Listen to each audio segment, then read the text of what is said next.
most wholesaling operations, unfortunately, without being disrespectful, it is amateur hour. Man, we're making this amount of revenue every single month. Good for you. I'm working 4 hours a month and I'm still making millions of dollars. You know what I mean? Right. That's the goal here. How are you ever going to do that if you're so busy in the day-to-day of your operation? Right. It's just never gonna happen. Hey there, how are you? Mr. Jack Bosch, how you doing, brother? Good. No, welcome to the show. Excited to have you here, Carlos Reyes, and we know of each other for a long time, but just met personally not too long ago. Mm-hmm. As a matter of fact, your video guy is not my video guy, but all happened in friendliness and peace. Patrick and I, your video guy, we had a relationship prior to us ever doing business. We had a relationship, and then we did good business. I think we made a lot of noise. Actually, we made a lot of noise, and you know, he's been a blessing. You know, and I know he's gonna be a blessing to you. He probably already has. Yes, absolutely. Right, the guy is extremely talented, and I'm happy for him, and I'm happy for you, and I think everything's working out the way it should. Awesome. Yes, it is. Praise God. Great. So let's go into a little bit of what you do. So obviously you're a rehab or wholesaler, right? In real estate. You also have pretty amazing following on social media. And but you're also making, from what I've heard and what you told me actually when we met at Grant Cardone's, that you're making a bunch of changes to your business in the last time. So yeah. let's talk about all of it. So you know what's funny is I personally, by the way, I love the props here, the dirt and the 80 and the 400. I love it, right? We're doing. I'm a creator. I'm a creative. You know, just like Pat, just like you. I'm a creative. You know, and real estate is one of my many creations. Real estate wholesaling, specifically in 2013, it seemed like that was the first vehicle that actually started bearing fruit. I've tried a bunch of different ventures prior to that. You know, I just have that entrepreneur immigrant spirit, just like you. You know what I mean? You're a German immigrant, right? Yes. I'm a Mexican immigrant.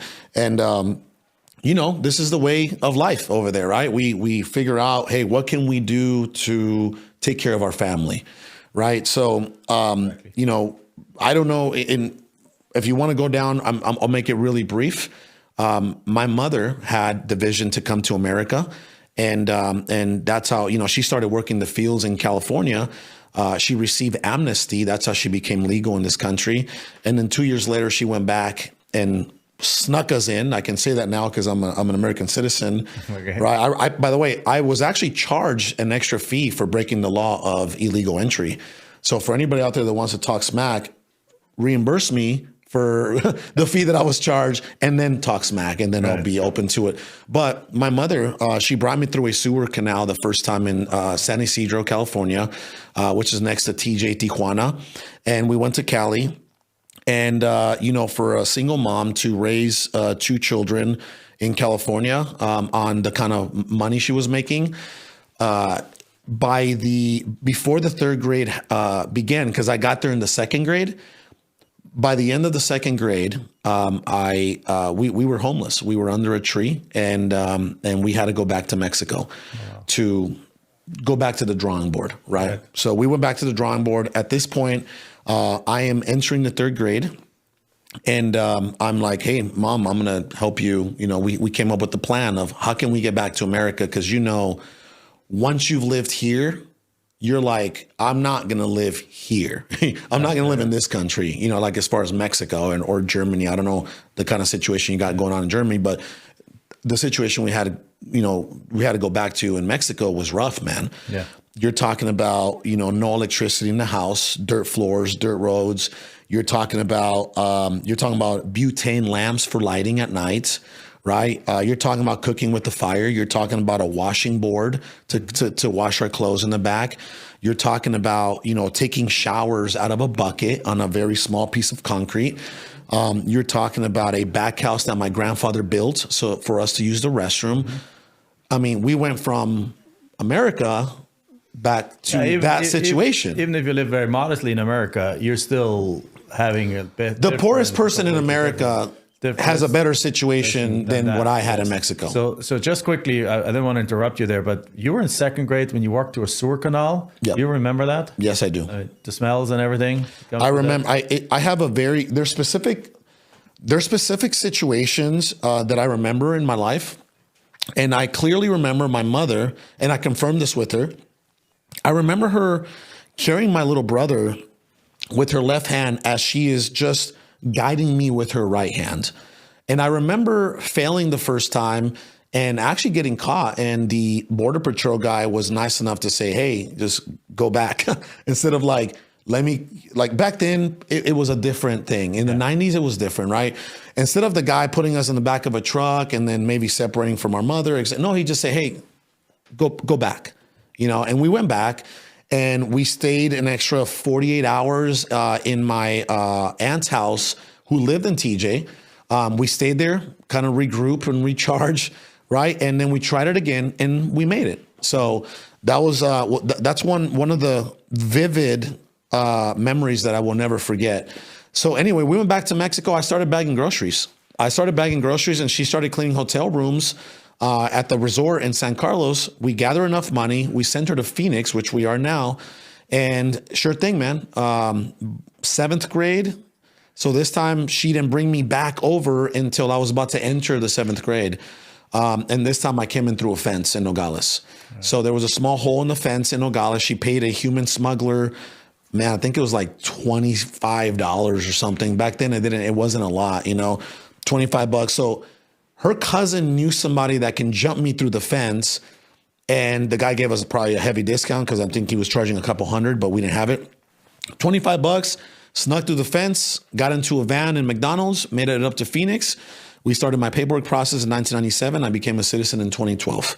And I opened up my wholesaling operation in 2013, a year later. Wow. So now let's let that story sink in right now. And now for anyone listening is like and has any kind of like anti-immigration thoughts or something in there, here's two immigrants sitting there, vastly different backgrounds. My dad's a high school teacher. I grew up very, very pampered, not wealthy at all. They kept me very short. I had almost no money to do anything, but never lack of anything. Came to the United States with a college visa, got a work visa, made it through there, and then it still took me 5.5 years to get my green card, and then another 5 years. Whoa, you got your work permit first, right? And then you got your green card, and then you got your citizenship. I know the whole process because I went through it. But let's sink this in. Now we're here. How many employees does your company have?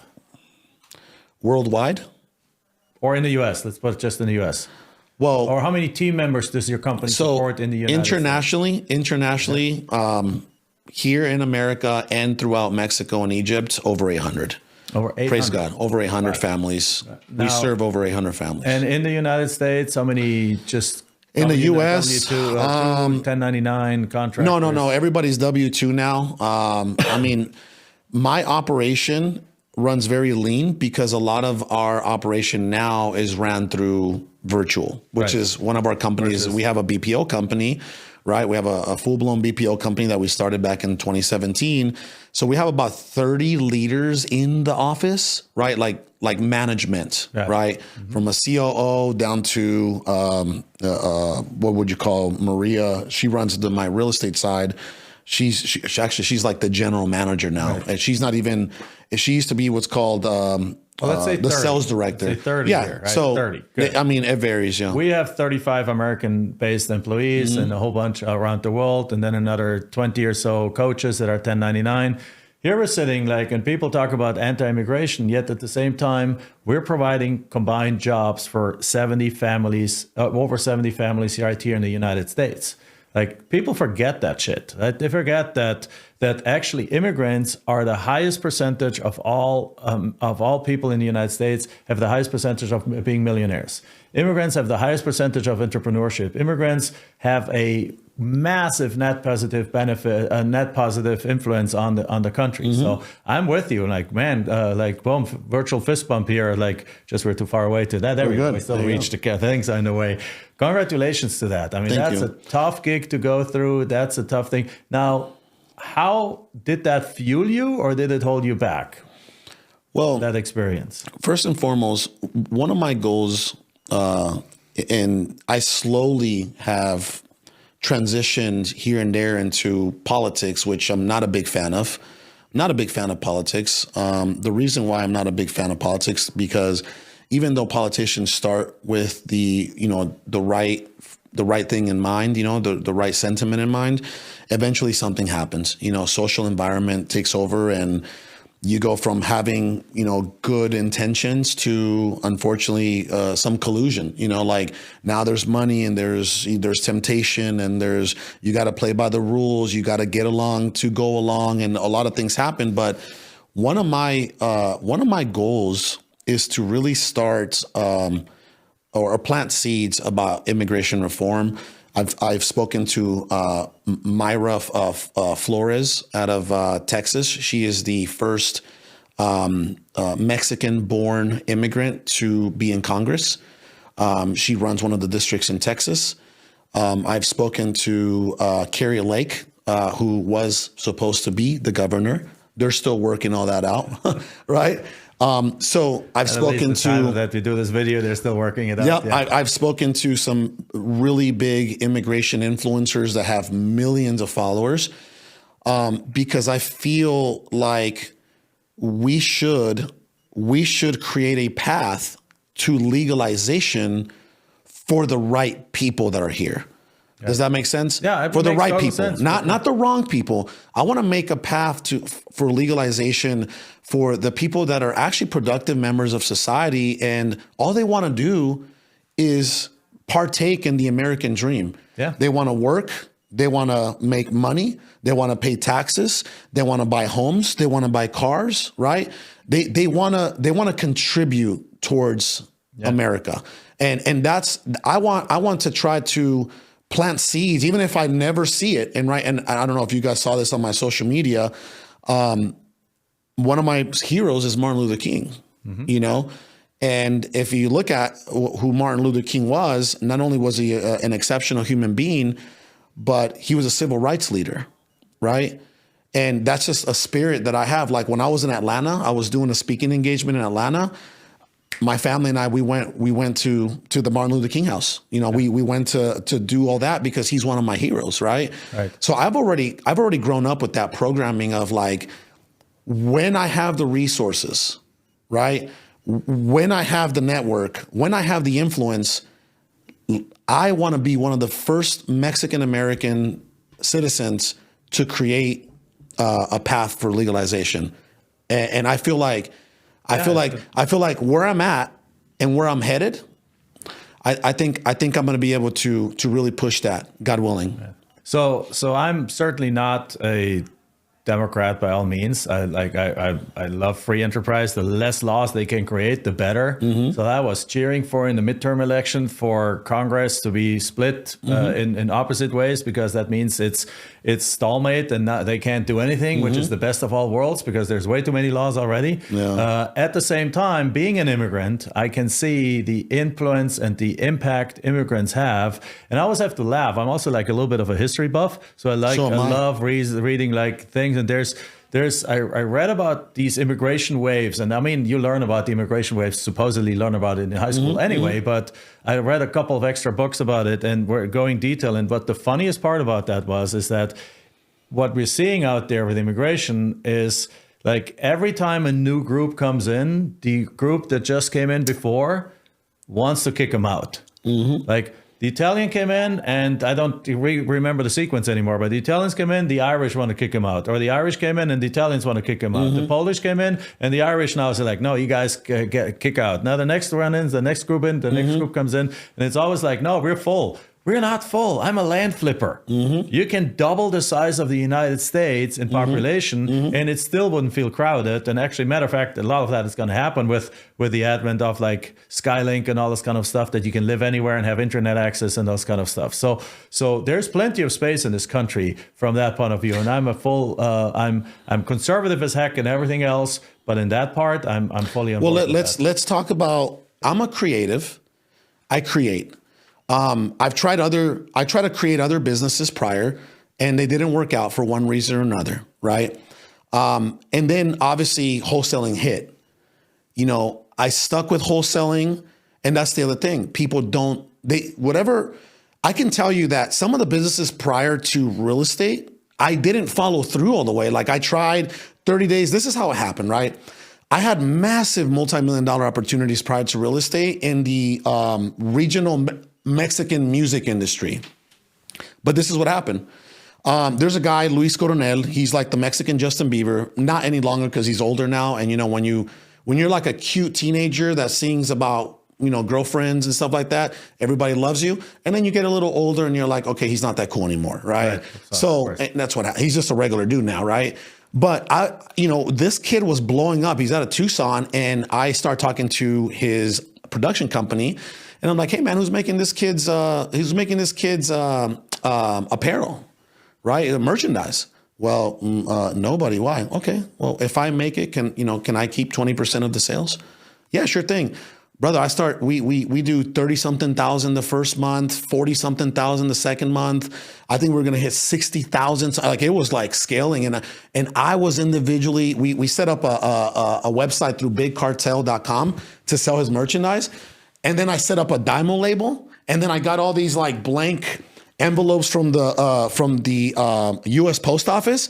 And I'm single-handedly putting all the orders together and shipping them to Oklahoma and New Jersey.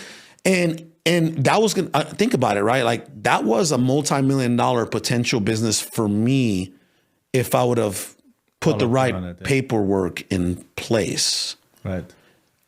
Documentation beats conversation. I did not put the right paperwork in place. So by the third month, when they start seeing the revenue come up and up and up, they're like, hey, we're gonna give you your percentage. Yeah, now you know where I'm headed. We're gonna give you your percentage, and we just want to say thank you. We'll take it from here. I mean, that was a punch to the heart. I'm sure. Right, and it was a lesson. That's what people don't understand. Like that was a lesson for me. Yeah, you know what I mean. Say documents are not done for me; they're done for the other party. Right, because I will always live up to my promise, but it doesn't matter. The other party doesn't always. So now after having learned a few lessons like that too, we always obviously put everything into documents every single time. Let me say this. So that was a missed opportunity. I was devastated, and when I say follow through, you see, I allowed that hurdle to. Man, just like put me on the dirt, and I didn't recover from that. Like I could have continued to try to move forward in that industry, blah, blah, blah. But praise God that I didn't maybe, right? Because I'm doing something, praise God, much better, much healthier. But at the same time, that's what happens. Sometimes people don't follow through for a lack of their commitment. Sometimes people don't follow through because they get punched in the mouth, right, with an unexpected situation like that. And then they're like, their dreams just, right? I'll give you an example. Let's just say that you are trying to get into real estate and you give a coach like Jack $30,000, and then this coach just burns you and you're like, I'm committed, I'm sticking to it. I give this coach $30K, this guy burns me for money. And even though you were a committed individual with good intentions, that psychologically and emotionally sets you back and potentially kills all your dreams at this point, right? So that's what I'm trying to tell you, that early on in everybody's process, it's detrimental to not give up no matter what happens. If someone burns you, right? If you made some mistakes, if you don't see it moving forward, just continue to go, because once you gain momentum, then there's no more stopping you. Mark Cuban said famously the other day or a while ago, in life, you only have to be right once. Mm-hmm. And he failed a bunch of times. And then he got one software company done the right way, and that blew up and it made him a billionaire. So even if you failed before, you just got to keep going. So great. So now you started this, it blew up, it worked out. Now, since then, you've built dozens of other companies. Yes. And then, but in the last couple of years, like just when we met at Grant Cardone the other day, you mentioned that you're slowing down in some areas. You're just shutting down some of the things. You shut down, I think, some of your coaching offerings. Mm-hmm. You shut down a couple of other businesses, or you sold some businesses. What's the thinking behind there? So, I made a reputation for myself in this industry, not by flipping the most houses. Praise God, we flip a good amount of houses. We've been flipping a good amount of houses for a very long time. There's people out there that flip more houses than me. There's people out there that make more money than me. But there's very few people out there that trained and helped and mentored all those people that are flipping houses and making money. Mm-hmm. You know what I mean? I'm one of those guys. Right. I'm one of the guys that if you look at the next wave of coaches, right? I had a ripple effect on where, their progress, praise God, right?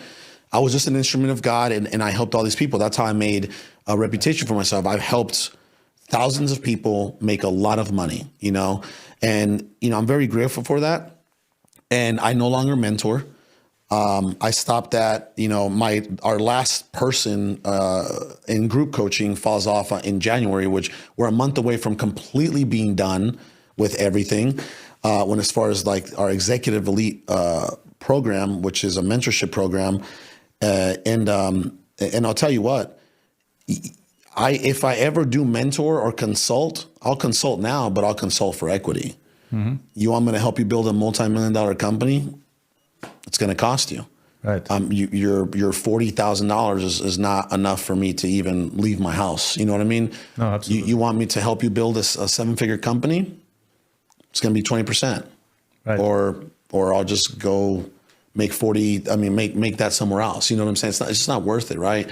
So I'm doing a lot of CFE, which is consulting for equity.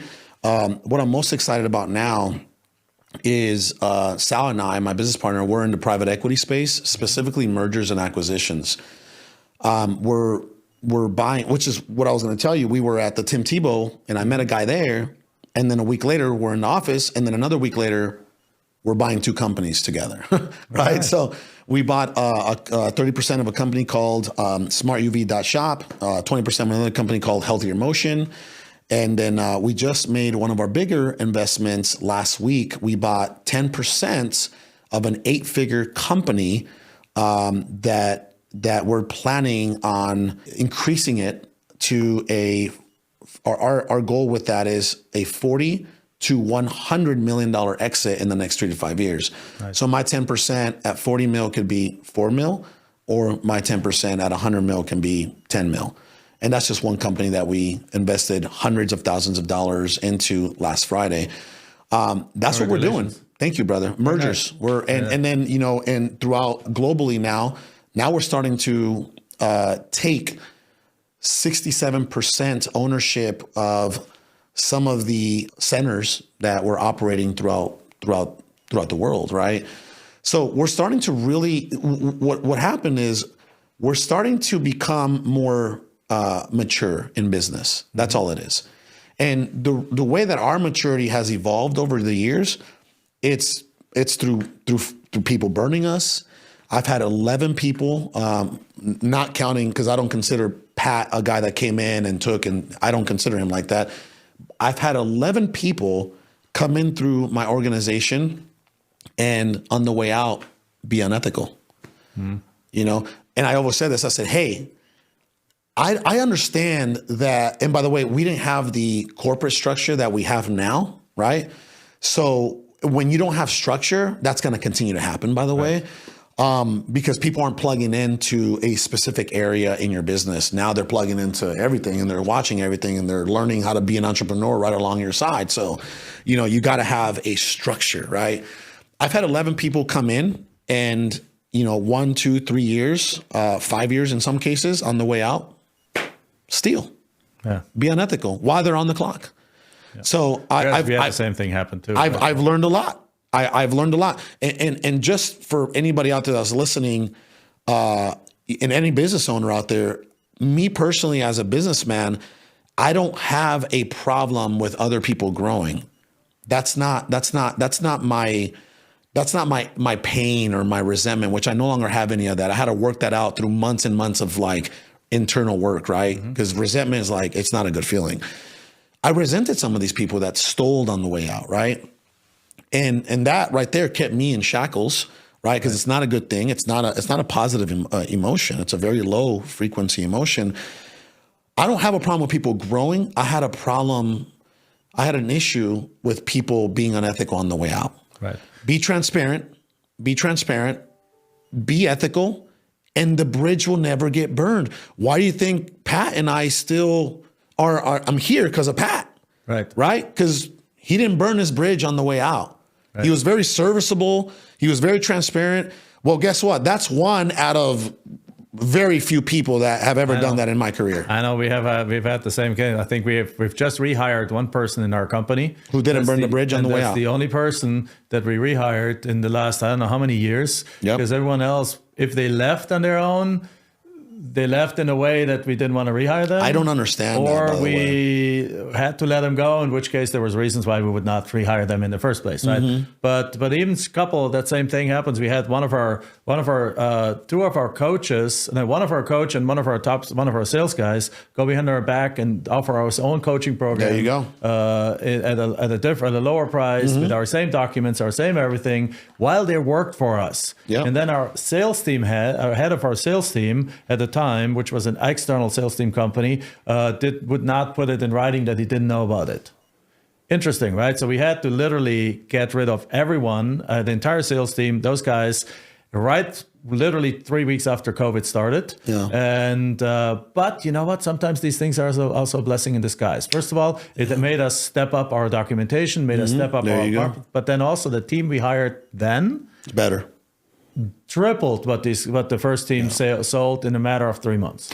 Like, it's just sometimes things are happening for a reason too. That's what people need to understand is, at the end, if you are an ethical human being, you will always win. And a lot of these people, you know, they can't see past today, right? It's like, and then they justify it. Well, this was the best thing that I had to do for me and my family. I had to steal from you. Like, no. Would you teach your son that? You know what I mean? Would you teach your son, hey, son, if you ever have to steal, you're like, no. No, you do what's right. You never burn a bridge. Right. And God will take care of what he needs to take care of. So there's a reason why you're still winning. There's a reason why we're still winning. Praise God. Because we're not in the business of being unethical. Like, hey, this is who I am. This is what you get. And this is what it is. You know what I mean? Right. So I believe it's just part of the maturity process in business. It's part of the evolution in business. You know what I mean? Absolutely. So we haven't talked about real estate much, but you know what? Doesn't matter, because there's lots of real estate information out there. Just a few words about real estate, and that is like, okay, so in wholesaling, what is your particular angle on wholesaling? Is it any different than any other people's out there? I feel like it is, because you know, when it comes to wholesaling, real estate wholesaling is a sales and marketing game. Right. Fixing and flipping is an investment game. Right? Real estate wholesaling, it's more like an entrepreneur game. Like, you actually got to get up every day and try to go find the deal, right? And I'm not saying that investors don't, but most investors wait for deals to come to them. Wholesalers, they're the deal sourcers. They go sourcers, not sorcerers, right? Right. They're the ones that sometimes both, but yeah. Right? Yeah, they got a spell on clients, and they get a discount property, right? No. They put out marketing. They had to learn the marketing and sales aspect of the business, because ultimately 80% of it is there. But unfortunately, when it comes to real estate wholesaling, you'll never build more than the hustle you have going on if you don't start to implement systems, processes, right?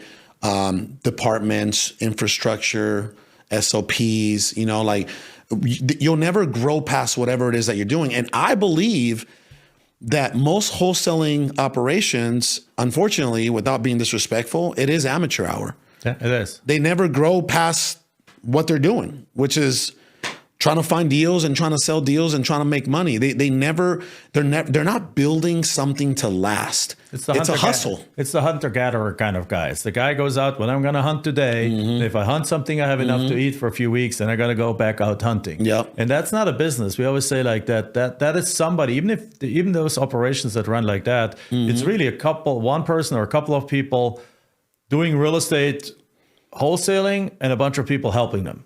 It's Yeah. not a business. It's not something that if they stop doing that, everything falls apart. No, and I'll give you an example, right?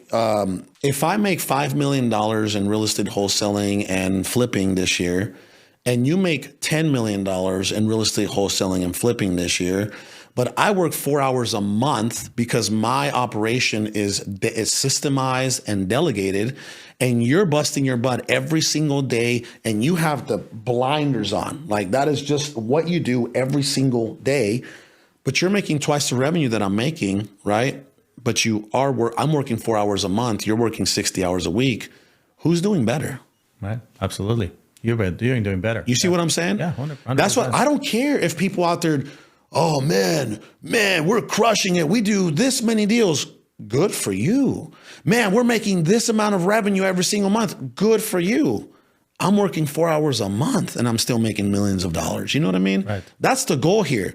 Because how can you ever fire yourself or exit from that company if you're a slave, you're a high paid employee to that business every single month? Right. Or every single day, right? No, absolutely. You're never gonna be able to, first of all, diversify in real estate, which is all right. My wholesale operation is doing pretty good. I can now start looking into learning multifamily. I can now start looking into learning how to flip land. I can now start looking into learning how to, build mobile homes, mobile home parks, storage facilities. How are you ever going to do that if you're so busy in the day-to-day of your operation? Right. It's just never going to happen. It's going to happen. We're closing on a multifamily like literally tomorrow, and I'm praise here, God, right? Yeah. Instead of hustling around. Yeah. So but with that, how many companies do you have right now? We took 31 companies and consolidated them to 12, and we recently took positions in 4 other companies, so that we own and operate 12, and that we are shareholders in 4 others. So what's the secret to working 4 hours or perhaps whatever it is, 20 hours or a week and running 12 businesses? How do you typically structure? Build a real business, build a corporate structure. My employees are now W-2s. My employees they have 401ks, IRAs. Do you have a leader in each of them? Yep. I have PTO. I have an HR department now. I have paid time off. Literally, a guy took a whole week off last week. Right. One of my sales directors. Right. He runs our sales part for education. He took a whole week. He's like, hey man, I'm gonna take my week. We never used to have that available. Right. If you want to build a business to last, you better start going the corporate route. Mm-hmm. And by the way, I was strongly against the corporate structure when I went into business for myself, right? And now I think it's the best model out there that you can build this thing to last and you can build it to outlive you. So you have a 1 HR structure for all 12 or 12 companies? Yeah. So the way that I like to run my operation, right? I have an admin, I have an admin department that is the admin for all operations. I have a sales department for all operations. I have an HR. HR is part of admin. They take care of everything. I have an accounting department or a billing department, whatever you want to call it, for all operations. You see what I'm saying? Mm-hmm. So yeah, you put these big departments in place that service all of your companies. Right. But you gotta have good people. Yeah, of course. And then from a leadership point of view, how do you run these companies without having to be the guiding head of all of them? Because that's a lot of trouble, particularly as companies go from the 6 to 7 figures. They realize that they can't be the generalist anymore. They need to hire other people. But what sucks them back in from all the students that we teach, and so is always the fact that they still need to be the ones making all the major decisions and checking on all the things and things like that. I make very little decisions now. My COO, Amerigo Donalfi, he's a guy that we hired from actually out of Massachusetts, and then he moved here, and he even though he's a COO, he really is a CEO, right? And we're working on some things, profit sharing and things like that. Because he's already running everything. Like my employees go to his office for the day-to-day decision making.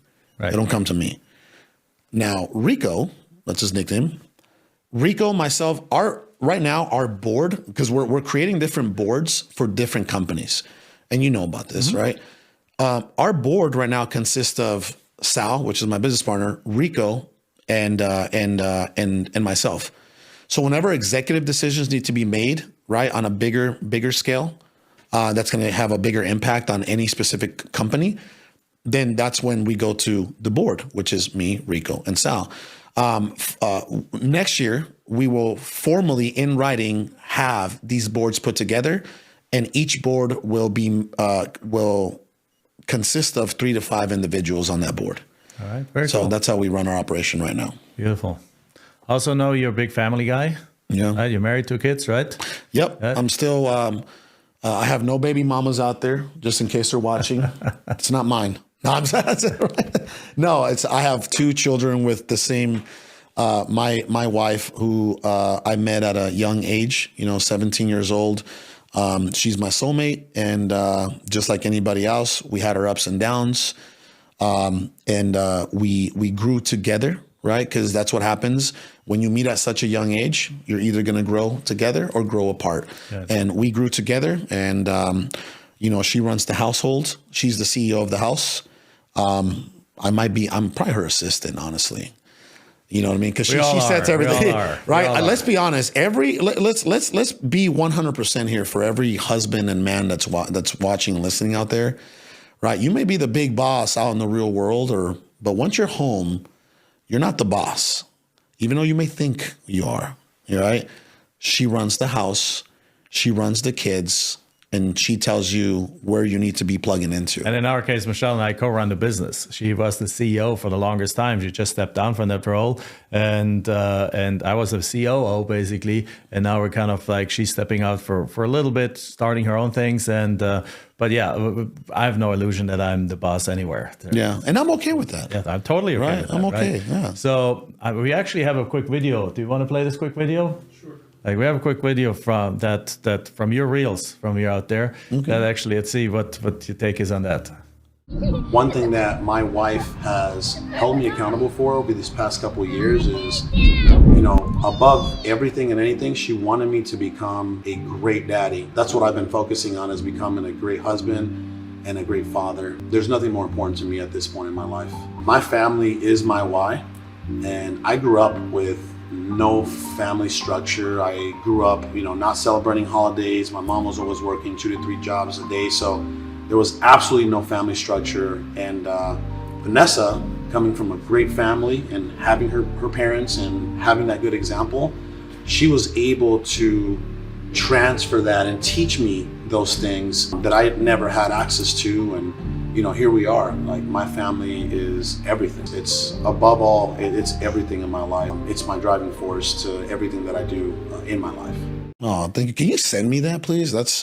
Someone please send me that. That's Absolutely. amazing. I'm happy to send that. But so one thing I want to hook in there, that's what you mentioned, that she taught you certain things. If you have, like, often, like, especially if the alpha man or going the successful entrepreneur, we're on like our way or the highway. So you allowed her to teach you certain things, and I would like to know a little more about that. Yeah, so she grew up with mom and dad. They're still together. I didn't have a father figure in my life.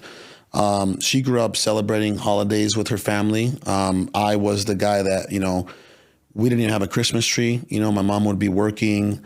And honestly, it's something that unfortunately was passed down from, my grandmother, which is my mom's mom, to her, that, these things weren't, they weren't programmed into us. Right. So my mom would be working one of her 2 to 3 jobs, and we would have to go to a friend's house for Thanksgiving, for Christmas. We were like the kids that, and now that I think about it, right, it's like, man, I hope that those loving families, which I'm still friends with a lot of those individuals, by the way, they're lifers, right? I hope that they didn't feel sorry for us. I just, I think that there was more love there, but I understood that they had empathy for us, because they're like, man, these kids don't really have a family. These kids don't really have the financial means to celebrate a good Christmas, So we were always the kids that were bouncing around, going to like friends' gatherings to even have a little piece of that, Right. And then since she lived in that good upbringing all her life. Man, it took her years to help me for my own kids. I didn't want that for my kids. It took her years to say, hey, we got to get a Christmas tree, and Saturday we're decorating with the kids. You know what I mean?